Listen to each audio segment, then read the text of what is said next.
Good morning, everyone. I, Sabagya Pratap Singh, on the behalf of Kirori Mal College Alumni Network, welcome you all to the 15th session of KMC Alma Connect. Today, we have joining our staff coordinator Seema Joshi ma'am. So, before kicking off this amazing session, I would like her to deliver the welcoming note. So, over to you, ma'am. So I'll be inviting, our principal ma'am, first of all, that she should give her welcome note. Then I'll be, giving the opening remarks. Okay, Thank ma'am. you, Professor Joshi. Thank you very much. And thank you, Saubhagya, for initiating the session. And of course, I am very, very pleased to welcome Rahul Agarwal here amidst us. So, back to his alma mater and his friends and teachers. Thank you very much, Rahul, for coming and talking to us. And it is absolutely delightful the way KM Can, that's what I remember it as, KMC Alma Connect, has moved on from strength to strength. This was a missing link, I think, in our college, the link which connects our present students and staff with our alumni who are so very valuable to us. All of us were feeling the gap and were not sure how to fill it.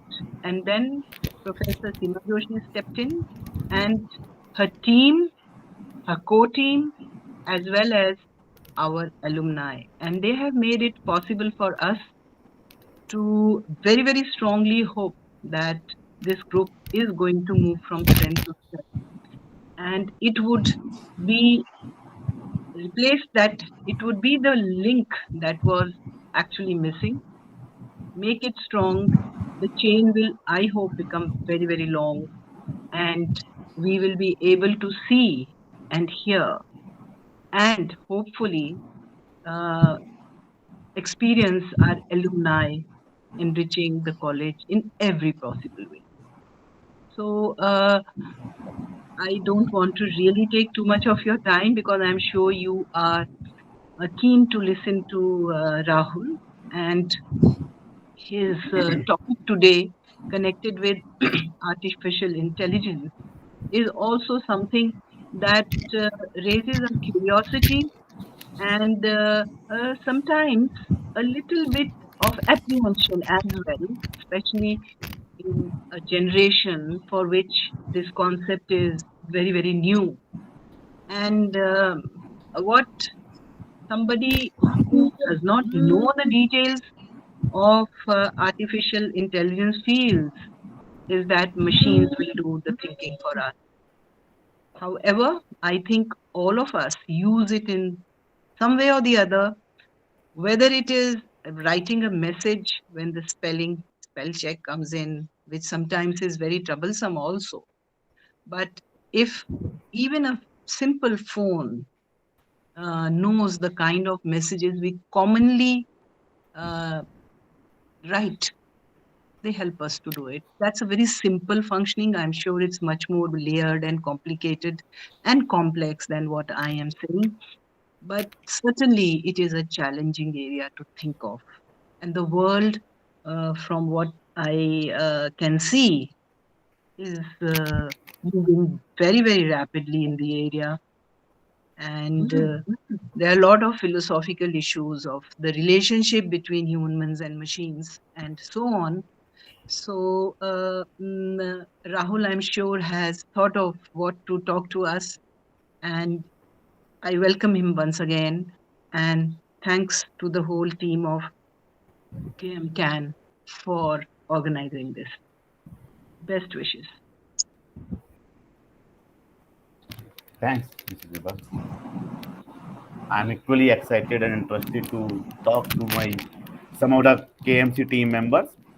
I can actually recall the days which I spent in KMC during 2003 to 2006. Some of the wonderful time of my lifespan. It's not only about being going through the academic phase of college, but also relishing some of the memories, where it's about having the college fest, where it's about spending time in library, whether it's about going to FMS or B school to spend some good time with the friends and reading the books there, preparing for the exams and all those kind of things, right? So I was equally excited to attend this session and share some of my learnings or some of my experience with the college people, with the students who are actually gearing up and getting themselves ready for this next generation or the future, which is awaiting for everyone. There are lots of disruption happening in the market. There are lots of radical changes happening in the market, and I'm sure the kind of enthusiasm, the kind of learning uh, craze, the kind of urge to learn new and new things and getting self ready to face that disruption in the future will actually help everyone to evolve and come up with a new set of technology era. Thank you so much, ma'am, for your kind words. We are always blessed with your blessings and best wishes. So, without any further delay, let's call upon the today's speaker for our session, Mr. Rahul Agarwal, who is one of the brand ambassadors of our Kirori Mal College and who is currently working as the enterprise consultant with Tech Mahindra BPS. It's a sheer pleasure to have him here today and yet another opportunity to learn and grow and eventually serving the purpose of this session. So Rahul Agarwal is the enterprise consultant with Tech Mahindra BPS and responsible for managing multiple industry verticals along with driving CIBRP, BPM, process mining, IRPA, artificial intelligence, and other digital transformation practices. He has an experience of more than 16 years and has played multiple roles within the organization, contributing towards business transformation, next generation solution capability building. He has played a pivotal role to set up a digital transformation consulting practice, including IRPA, AI, digital process analytics, and mining, etc., and ramping up practice by almost 20x. He is Six Sigma black belt, and Lean certified, and his expertise lies towards driving end-to-end digital transformation programs for clients across multiple verticals and domains. He has got extensive experience towards transformation of customer experience center to next generation digital customer experience center for business agility, operational efficiency, and improved NPS. So he has worked with multiple organizations as IBM, GPS, and Wipro as well earlier to drive their transformation program for diversified clients. Apart from this, he has set up consulting practice and added new logos in the telco and banking and financial services industry. He holds a bachelor degree from our very own Kirori Mal College and has a master's degree in business administration. Also, we got to know that when he is not at work, he loves to spend his time with his family and friends. So, without any further delay, let's get started with this session. Thank you so much, sir, for your presence. Over to you now. I would interrupt Sobhagya and I would like to formally welcome on behalf of Kirori Mal College Alumni Network, Mr. Rahul Agarwal, an alumnus of KMC, for sparing his time to deliver a talk on highly topical issue of current relevance and the future of work. Before I formally hand over the session to you, Mr. Rahul, I would just like to give my opening remarks, and after that you can take over. Sure. So, dear friends, all of us can observe that the pandemic has accelerated the existing trends in remote work, e-commerce, and automation. The future of jobs has been witnessing a paradigm shift with digital skills in great demand these days. And the demand is likely to rise manifold in near future and is likely to derive not only the nature of jobs, but also the future job roles. As you are well aware, that the services sector has been hit hard by this pandemic and the manufacturers are scrambling to serve the customers in new ways. Industry 4.0 or smart technologies became more valuable during the pandemic, and their importance is likely to increase in the post-pandemic era too. But there are several pertinent questions, and we are expecting that our speaker today will help us understand them through this session. In this background, some of our questions are: what type of new jobs will emerge in the next few years? Do you think our current students are future ready for the job market? Will the rote learning in the current curriculum adequately adequate to meet the demands of technologically inclined society? Will this give rise to gap between the college education and job requirements? What can be done to bridge the gap? Can the industry academia partnerships help in creating future ready labor force? How will the smart technologies and 21st century skills like artificial intelligence, IoT, robotics, etc., change the workplace of future? Don't you think that artificial intelligence enabled offices of the future will have eyes, and continuous monitoring through AI might reduce productivity of employees by adding to their stress? With these questions in mind, I invite our esteemed speaker now to enlighten us today with his views on the questions raised just a few moments back. Thank you very much, and I request you to take over the session, and I hope you'll be answering most of our questions. Sure, sure. Thanks, Mrs. Seema, and thanks, Principal.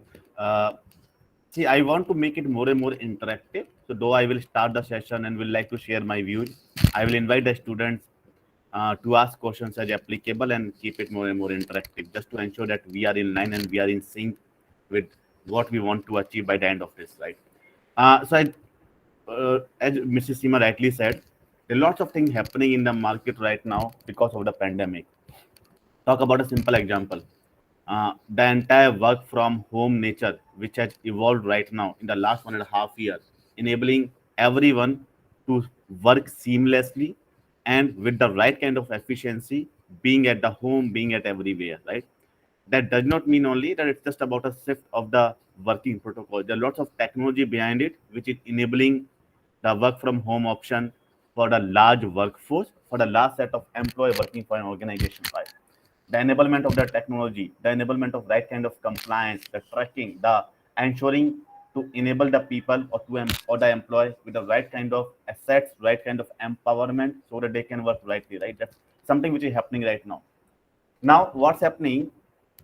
Take an example of couple of industries, be it manufacturing, be it retail, be it telecom, or be it banking. If you talk about last 6 to 8 months, right, or roughly just take a kind of last 1 year kind of trend, the industry has rapidly changed because the kind of investment that any industry is trying to do to move their digital transformation uh, framework, or I can say the entire roadmap, they have preponed it by a couple of months earlier, or I can say a couple of years earlier, considering the view that pandemic has created, right? Whatever these industries wanted to achieve in the next 3 years in terms of their technology transformation, be it moving everything to the cloud, be it moving everything to a kind of AI enablement, or bringing the robotic process automation to bring in right kind of efficiency, or even creating a right kind of channel or the touch point for the customers to reach out to them, or be it enabling right kind of big data or analytics to ensure that data is leveraged rightly to give them right kind of input for a tangible actions to be taken. All that has been preponed by a couple of years, so that they should be able to achieve their revenue, their profitability, the customer experience, at the same time managing right working capital as well, right? So if an organization wanted to uh, move to cloud in the next 3 years, or wanted a big data team to be set up and the analytics team to be set up, who will be fully functional, fully autonomous, etc., in the next 2 to 3 years, they wanted to do it in the next 12 to 18 months. And that's what we are being, myself being in the IT industry, Tech Mahindra, I'm seeing that trend where there's a huge surplus demand from multiple clients to help them in terms of creating a right kind of technology enabled ecosystem to achieve all of their strategic measures, right? Or all of their strategic targets, right? Taking a step back, sorry, it was just a kind of quick context to what Mrs. Seema said, but taking a step back, a kind of quick intro of myself again will not take more than a minute. I started my job with IBM in 2006, where I was being responsible to drive process quality, compliance, and the transformation in Lean Six Sigma for multiple telecom and retail clients. Have worked with the clients like Sprint Telecom or Amazon as well, right? I worked with Amazon as well during my tenure with IBM, in terms of improving their entire e-commerce process, making it more seamless and efficient, reducing the order fallout, ensuring that the customer should be happy and they should get the orders well within time when placed on e-commerce website. Lots of process changes which are being driven there. After IBM, I moved to Wipro in 2013, sorry, 2012, and there I was being responsible to drive technology-led transformation for the banking clients, which means for the clients like Standard Bank and a couple of more clients, was being responsible to review their entire process end to end, whether it's around the capital market, whether it's around retail banking, whether it's around entire card approval and sanction process, or whether it's around the back-end processes which happen in bank around loan processing, right? So if you even talk about any process, suppose you want to take a loan, you want to apply for a card, you want to apply for a saving account, there are lots of processes being involved in the back end. Was being responsible to drive multiple technology and process changes there for those kind of clients. Now in Tech Mahindra, I hold a kind of wider portfolio. Tech Mahindra is again a kind of 125K kind of employee spread globally across. In my current portfolio, I am responsible to drive digital transformation practice, which comprises of RPA, robotic process automation, AI, big data analytics, cloud ops, and multiple other technology enablement for the clients across the globe. So in my current portfolio, it's not only the responsibility to drive the current set of transformation, but also putting a thought leadership along with my peers and colleagues that what new can be created well in advance, or what new can be experimented, what new point of view can be created, which we can take to the industry, to the clients, to the society, in terms of helping them to grow and to be sustainable in this current set of environment. Uh, Having said that, so right now the topic for today is basically artificial intelligence, right? I'm not sure how many of you, the entire student community, are aware of artificial intelligence.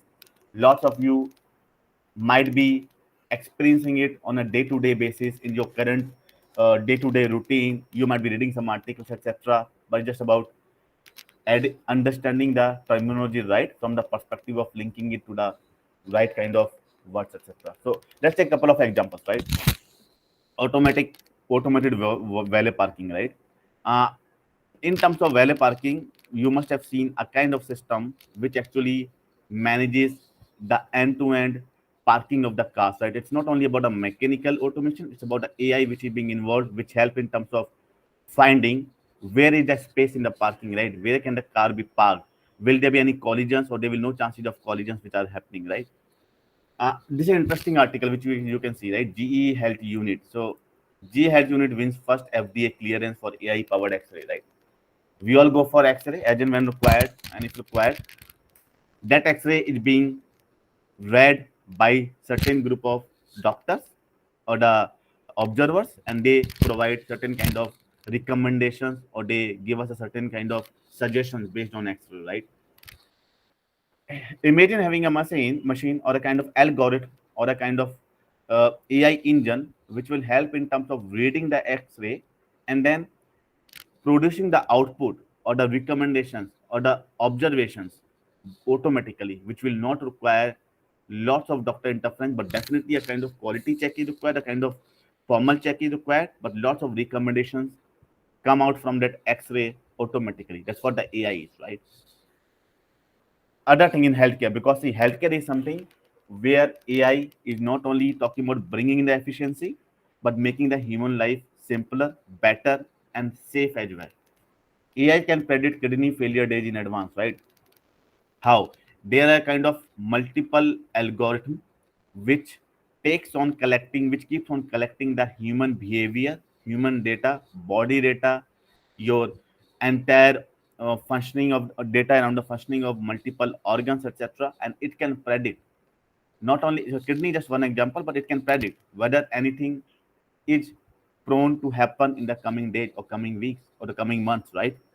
Which will help the human being or the respective person to be ready to take extra precautions, to consult the doctor, to visit or to take right kind of medicines, or to improve his lifestyle. How is he uh, managing a day-to-day routine, and can eventually reduce the risk of having this thing, right? Which is again a kind of impact not only in the on the kind of, I can say, not only in terms of improving certain kind of efficiency of the doctors, but also helping the life to be saved, right? Which is again a kind of major application of AI. Squared, right? Stanford University. This squared is nothing but a Stanford question sheet, right? What is this? This is actually a kind of large database that has been created, uh, act- leveraging the multiple community, leveraging a large data which is residing on Google, leveraging a large kind of data set which is residing on multiple websites. And this entire data set actually help in terms of answering lots of questions automatically, creating AI algorithm, creating prediction algorithm, etc. and so on, right? So there's a couple of examples, right? This is how the AI is evolving. And you can talk about humanoid, right? You can see this image, the humanoid robots, right? Who can do their task without human intervention. Obviously, it needs a kind of lots of, I can say, applicability of AI, lots of kind of machine learning to be built into it, deep learning to be built into it, but eventually making the life simpler for a human being, right? What it is AI value? This is important thing, right? Very important for specifically for the student community. AI value creation by 2030, $13 trillion, right? Which means this is the kind of impact AI is going to make by the end of 2030, and this is again an estimated value. It might increase radically and might have already been increasing radically with the effect of pandemic that we have seen. Retail industry 0.8 trillion, right? You can see this, the topmost in the chart. Travel, transport, your basic material, high tech, agriculture, everything. And this actually makes us think how to make us future ready. How can we be future ready to handle the kind of requirement which is coming from the industry, society, to handle and to make ourselves technically and functionally enabled, who can contribute to this growth in the world, right? Whether it talks about you are doing some kind of enablement on data science, you are doing some kind of enablement of data analytics, or you are learning machine learning, deep learning, you are learning computer vision and multiple other things to keep yourself occupied and enabled for it. That's very, very important, right? And not only learning on the technology, it's very important for every one of you, for every student, to keep yourself paced, to keep yourself equipped as to what's happening in retail, which is actually contributing to 0.8 trillion value creation in the next year.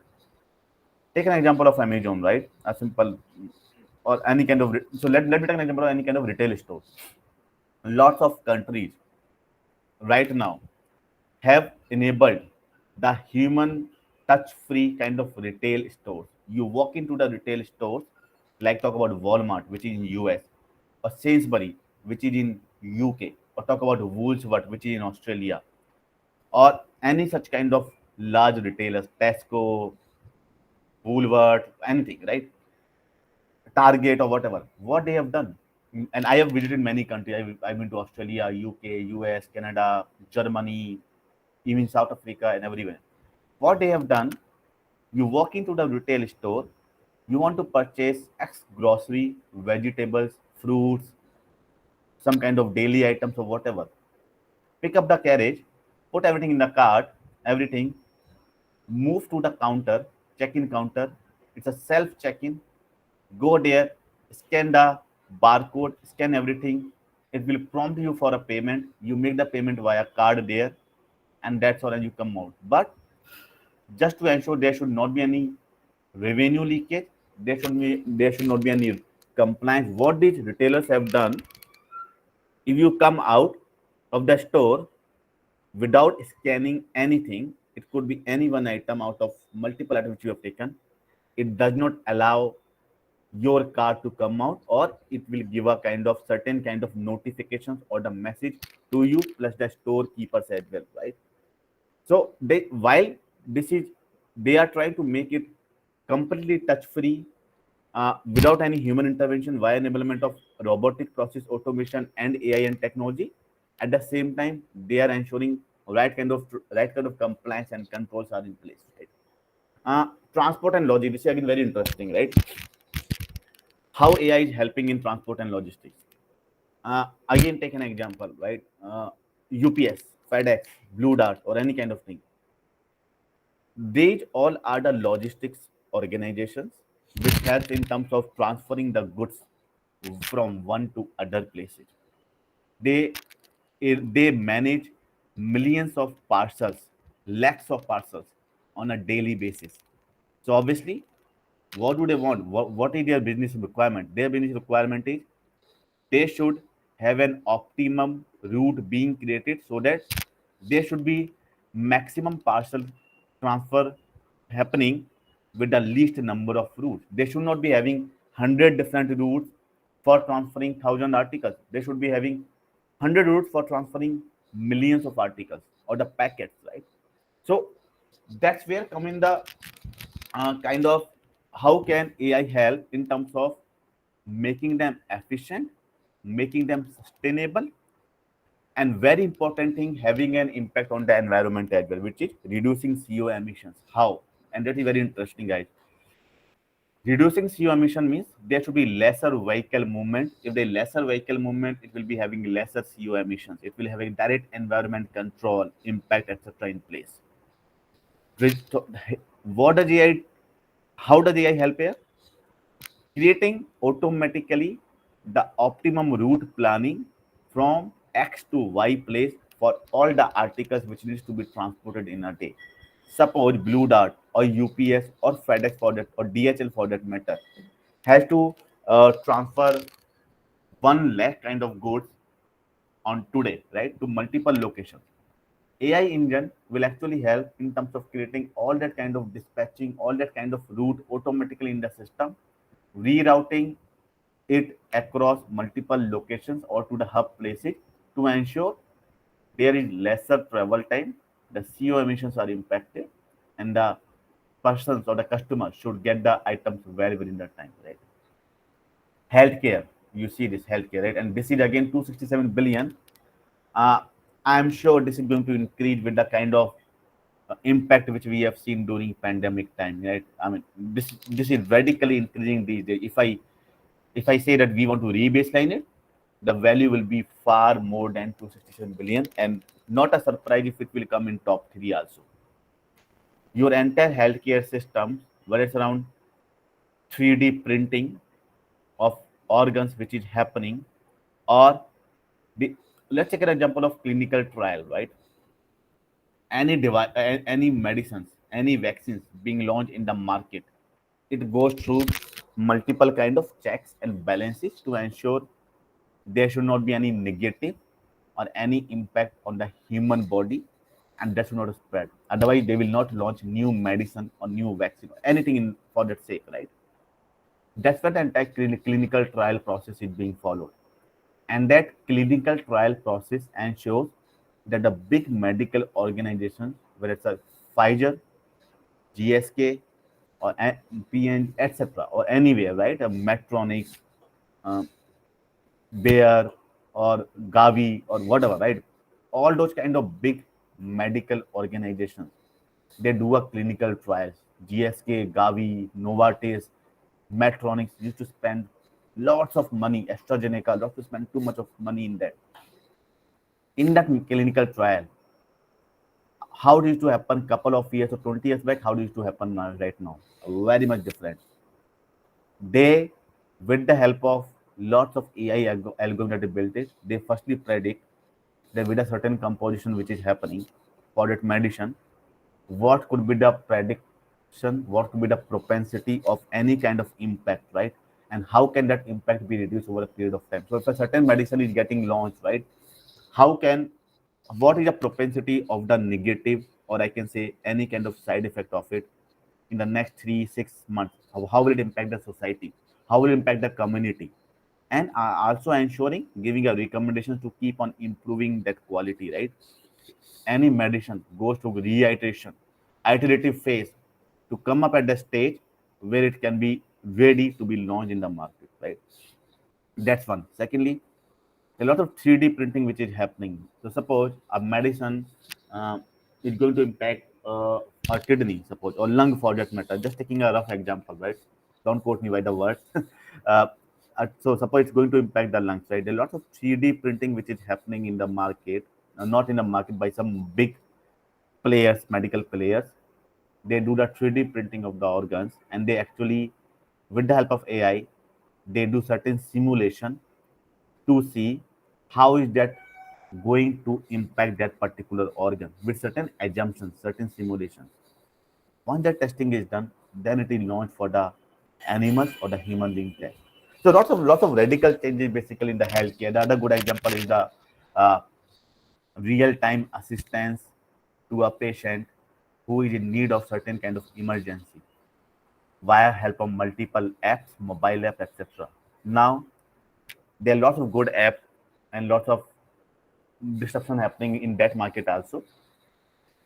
If a particular patient, right, the proper data that is being created for that particular patient, right, when any patient want to connect to a doctor online over a device, mobile app or website, because he can't visit the clinic, he can't go out for whatever reason, the system, the connector which connects the patient to right kind of that doctor works with an AI algorithm in a backend, which means connecting the right doctor with the right kind of patient who can help to resolve the issue, who can help to address the needs and the medical needs of that patient.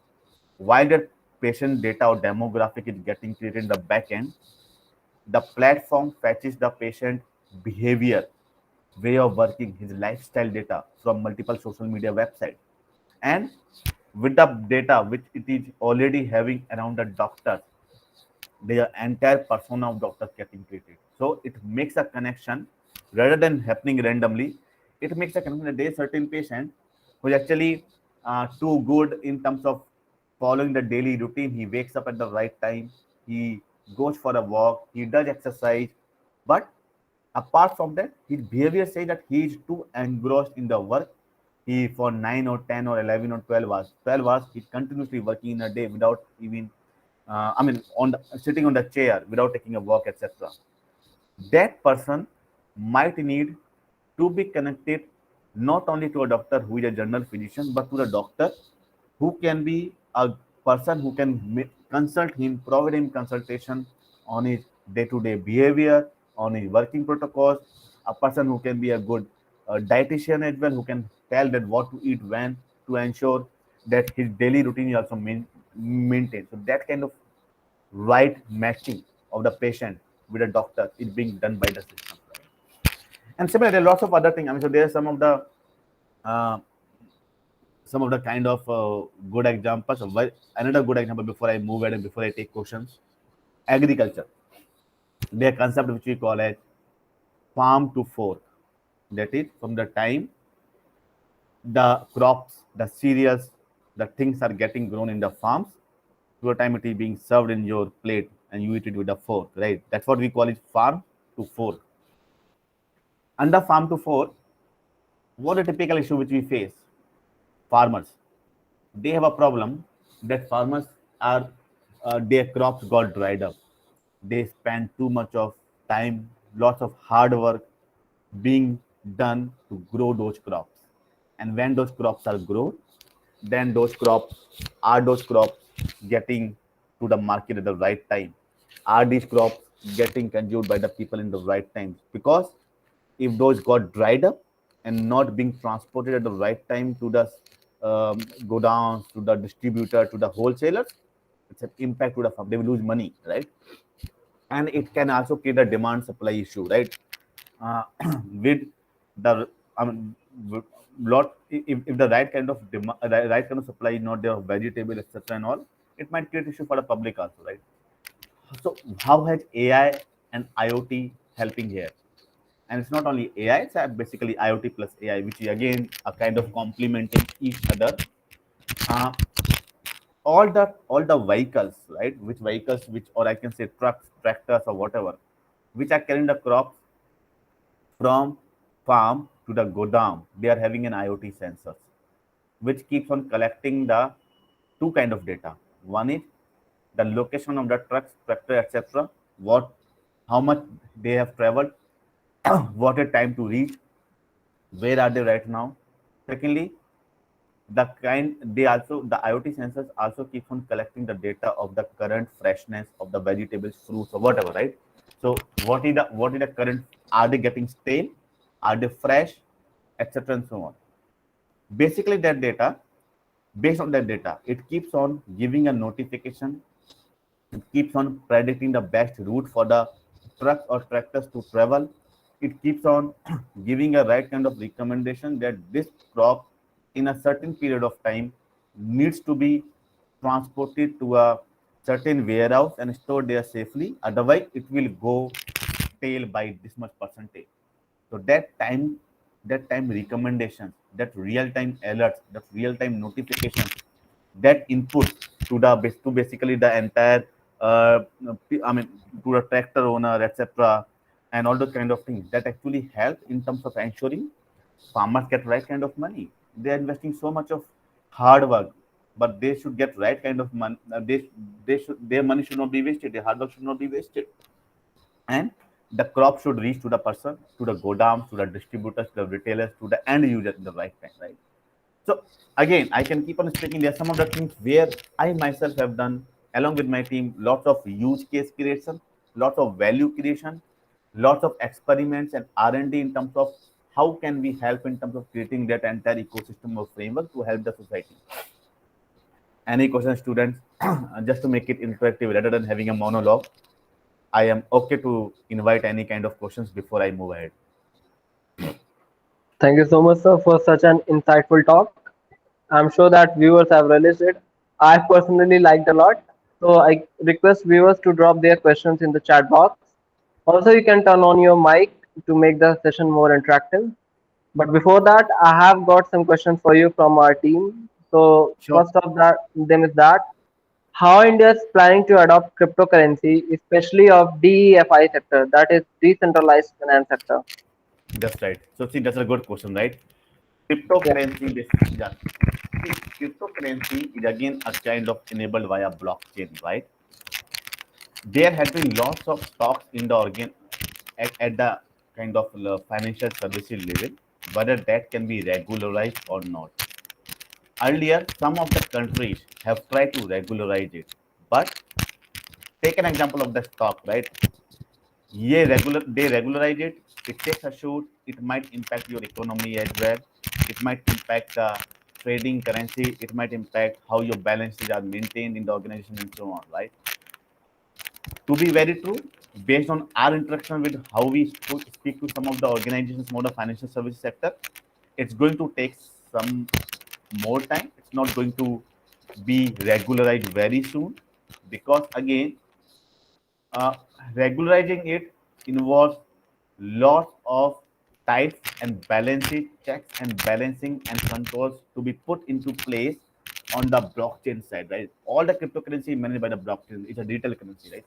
And they're going to take a more time till the time the entire R&D, the entire checks and balances, the controls are in place, and it's not, it should, and to ensure it should not be leveraged or used incorrectly or non-compliance or for any wrong false means, right? Thank Yeah. you, sir. The next question which we have got is that, like, with artificial intelligence eating up the job market, will universal basic income be a feature in artificial intelligence based world? And if yes, who is going to pay for that? Sorry, I missed that. So Yeah, eating another job in the market after that, what did it say? yeah, I will repeat that. With artificial intelligence eating up the job market, will universal basic income be a future in be a feature in artificial intelligence based world? If yes, who will pay for it? Good question. One, artificial intelligence is not eating up job market. That's a myth actually. Artificial intelligence is actually creating a new kind of skill set, the new way of working, the new era of working, the smart way of living, working, and making the society more and more self driven, equipping it more and more with the right kind of information that will help them to live smarter. So, firstly, we should totally remove the myth from the market, sorry, from the mind that AI artificial intelligence eating up job market. Let me give you an example. Right now, talk about any of the big technology firms, Google, Microsoft, Amazon, AWS, GCP, anything, right?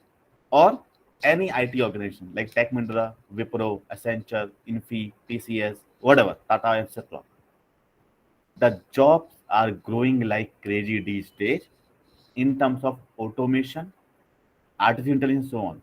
If I take my example only, I am growing up my team who is working on AI, RPA analytics by 3 times by the end of March. So whatever my team size, I am having a big team of 250, 300 people with me who just work for AI and all. If I take to what was my team size in December last year, December 2020, to what it is going to be in March 2022, my target is to grow by 3 times. Why? Do you think really AI is eating a market? No, it's actually because the kind of demands are changing, right? For AI also, so AI is, I mean, just go to this. What is AI, right? System that perform action is performed by humans will be considered intelligent. But AI without human being could create any kind of not so good word disaster, right? For AI, for machine learning also, you need a right skill set who can work on data, who can help in terms of nurturing and improving the content of AI. There are lots of new jobs which are getting created in AI, whether it's around data science, data engineer, people working on neural network, people working on computer vision, people working on all those different kind of algorithm, predictive, prescriptive analytics. So it's only about a, you can say, it's only about a hype change. It's a hype, right? It's only hype which is getting created, and there's a change in the pyramid from the earlier skill set to the new skill set. So earlier skill set, what it used to be? Java, .NET, C++, C Sharp, SQL, all that, right? What a new skill set? Data science, ML, DL, right? All that kind of thing. And there's one more interesting slide I should show you, which I was just presenting this slide in some of the bigger forum also in 3 weeks back, right? See this. Uh, one second, one second. Deep neural network and other emerging technology, right? This is your deep neural network. So take this now. This is what is happening now. This is what is happening in 1 to 3 years. This is what is happening in 3 to 6 years, and this is what is happening in 6 to 8 years. What is going to happen in 6 to 8 years, right? You are having DNN, Edge AI, AI intelligent operation services, cloud, computer vision coming in, right? All the technology are coming in. People are required to work on that, right? This thing, natural language processing, AI developer, all that is coming in. People required to work on that, right? And same augmented analytics. And similarly, so these are the other technology which are coming into play, smart robots, composite AI. So in short, for a young generation like you who are actually emerging from the college, passing out from the college, gives you a wider skill set, gives you a wider area to play with to build up your uh, sorry, to build up your skills and to contribute here. That's one. Secondly, you talk about how AI is eating up. Uh, if you're concerning how AI is eating up the kind of jobs for the other groups who are actually on the ground, don't think about that.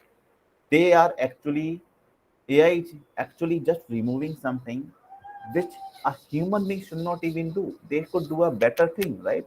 So a person, uh, think about a person who is actually, I mean, I'm same example, farm to fork, of same example of logistics.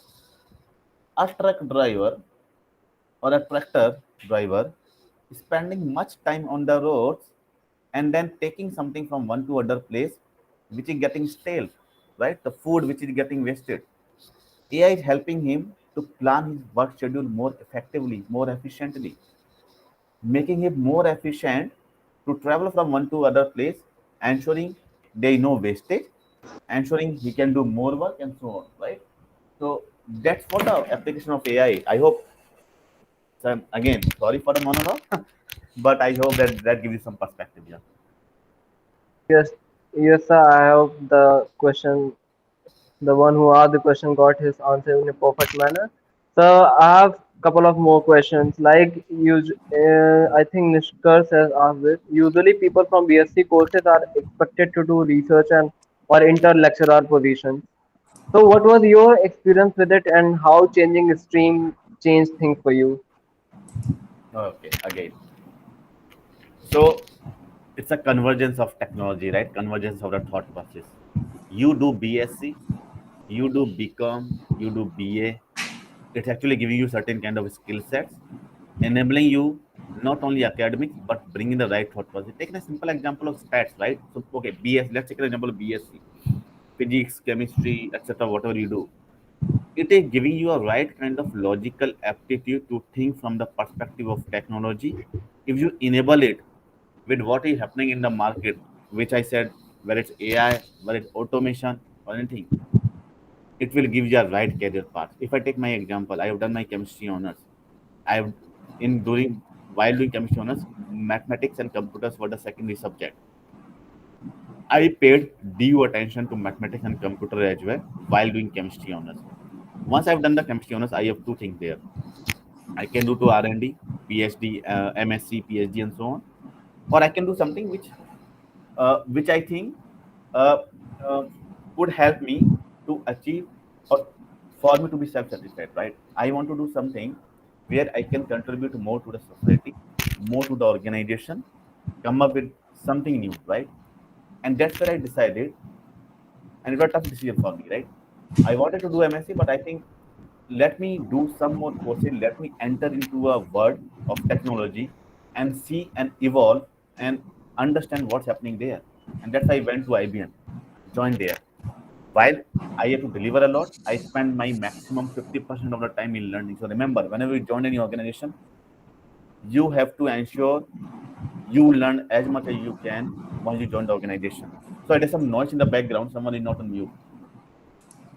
So whenever you join any organization, you need to ensure that you spend too much in terms of learning, reading, and all, right? That's what will help you to cope up with the challenges, to cope up with what's going there. And that's what I have done. Lots of learning, lots of courses, lots of technology understanding, lots of, and it's good to fail early. When I say it's good to fail early, you do certain things in the next three to, you should set a target that if I don't like this thing, I will not keep on doing this thing beyond a certain limits. Fail fast, fail early, and do something new. That's how you will move toward a success journey, right? And that's what I have done. IBM, Wipro, Tech Mahindra. In Tech Mahindra, I have when I joined Tech Mahindra, uh, I have taken a kind of challenge that I have joined a team which was just a 10 people team. I have taken a challenge. I will grow this team, bring in all the new technology in this team, and will grow this team to 100 plus people. Right now, I feel proud that this team is right now 250 plus, and I am growing, trying to grow it to 300, 400 people kind of team. And so that's how the thing works, right? I mean, how you embrace the new technology, new trend in the market, and be aggressive, be ruthless. So that's our word: be ruthless, be aggressive, to learn, not too shy to learn new things, right? And that's what the demand of the market is. So, think about after 10 years. Just take a very good example, right? What's happening these days with the college students? Sorry, with your college and with all the universities, right? Or with any schools. Lots of virtual learning is taking place. Have you ever thought 15 years back that the pandemic will come and there will be virtual learnings all over the place? You will be interacting a lot over a virtual network, a video, a audio interaction will happen rather than having face to face. And it's equally effective. I don't think there's any issue. The virtual learning is equally effective to what it used to be face to face learning. And that's how the world is changing. We should be adopting the change, what's happening in the market, and bringing in more and more value and thought process there. Okay. That Yes, was Abhagya. pretty crystal clear answer, sir. Yeah, the last question which I have, I think you have already answered it, but I will ask that. Like, what are the future career opportunities in artificial intelligence, and what are the skill sets that you need to excel in that field? Great. Good question. To see again, you talk about AI for every one of you, um, BCom, stats, science, anything. There are multiple career opportunities. So when it comes to AI, it requires multiple kind of domains, right? One domain could be you work as a domain consultant, which means you have done physics and then you have learned manufacturing. You know how the manufacturing organization works, how the entire logistic organization works. So you can be a good domain consultant who can think from the industry perspective and can say that the manufacturing, this is how manufacturing works. These are the challenges which happen in manufacturing, in the assembly line. These are challenges which happen in transportation, and you can bring the domain knowledge. That's one very important skill set.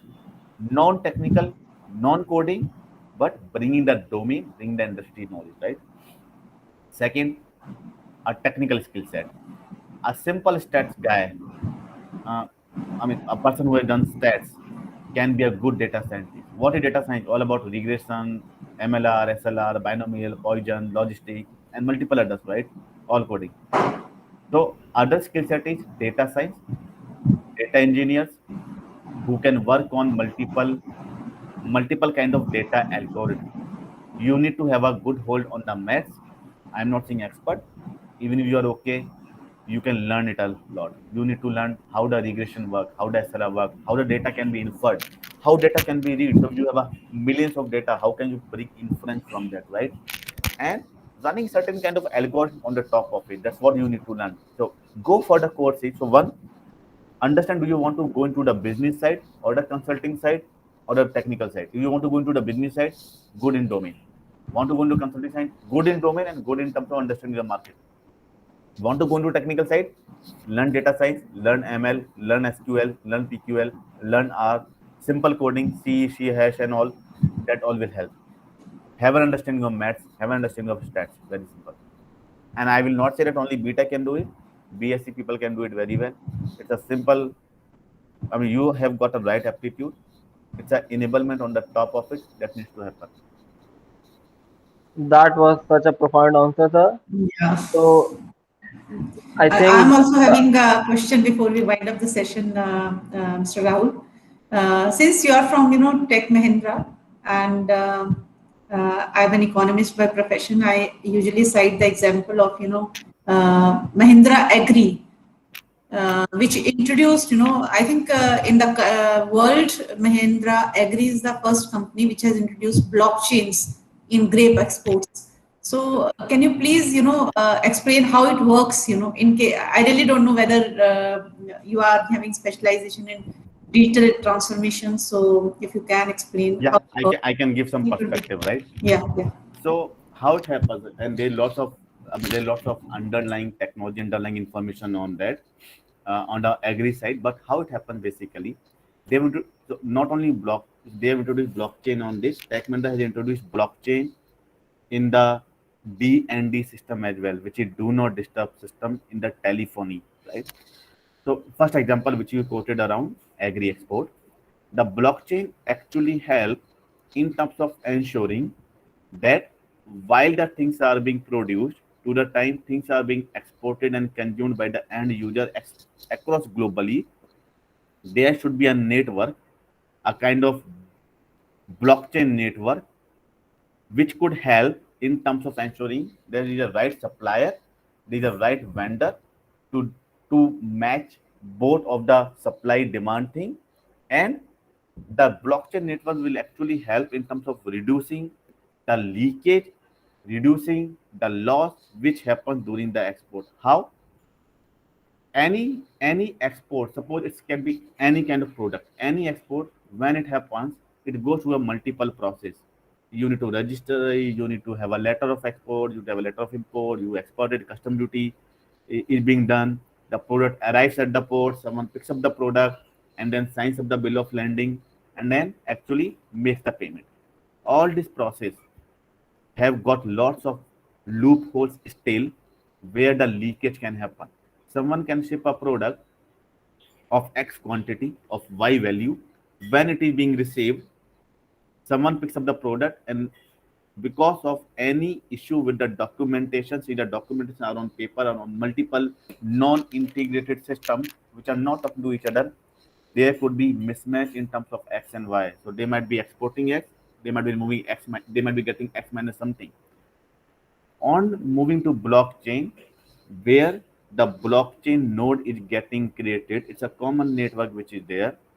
The same network is being used by the exporter, by the importer, by the banks, by the port authority, by the custom duty or everywhere.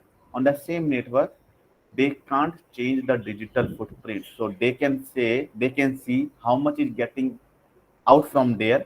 The custom duty will see the same. The freight in charge will see the same. The port officer will see the same. The banks will see the same. Everything getting logged on a single network or a single blockchain network, which actually helps that there should not be any loss for the organization. One. Secondly, the time to market, the time for import, the time to export will actually reduce. Because all of the different counterparty or the parties involved in this entire value chain are tied up to a same blockchain network, to the same node, and that's how they Mahindra Agri is trying to do that. The second very good example is DND, which again Mahindra has done. We know that while we receive lots of telemarketing calls, right? We receive lots of calls, take this, and so on. Even if we register for DND, we keep on getting too many calls. Even if we opt out, what we have done, what Mahindra has done, they have done the DND where, with all the telecom organization, Airtel, Vodafone, and all those, they have created a blockchain network where if me being a customer has subscribed for DND, that subscription gets passed on to each of the telecom organization, Airtel, Vodafone, Idea, anyone or small organization, right? And eventually, or Geo for that matter, Reliance, and which will ensure that all the telecom authorities, including TRI authority, have the same course of data, same set of data which is being consumed by them, and the DND gets registered in all of the databases of all the telecom and TRI, and the person should not receive any unwanted call. That platform is created by us. So that by Mahindra Group basically. That's a second example. I hope that helps. Yeah. Thank you very much. You explained it very well. Thank I you. can see some serious in-depth and practical knowledge here. Thank you so much, sir, for your answers. Coming towards the end of the session, I would really thank you on the behalf of all whole entire team. It was great listening to you. Thanks a lot for bestowing us with your experience and enriched knowledge. I would also like to thank Seema Joshi ma'am for her constant effort and support in conducting all these sessions. Also, a big thanks to you who were here throughout the session. Thus, we conclude our today's session. Thank you for your presence. Thank you. Bye bye. Take care. Okay. Thanks a Thank lot, you sir. so much, Mr. Rahul. And Thank we'll you. be in touch. Thank you. Thank It you. was Bye-bye. pleasure having you here.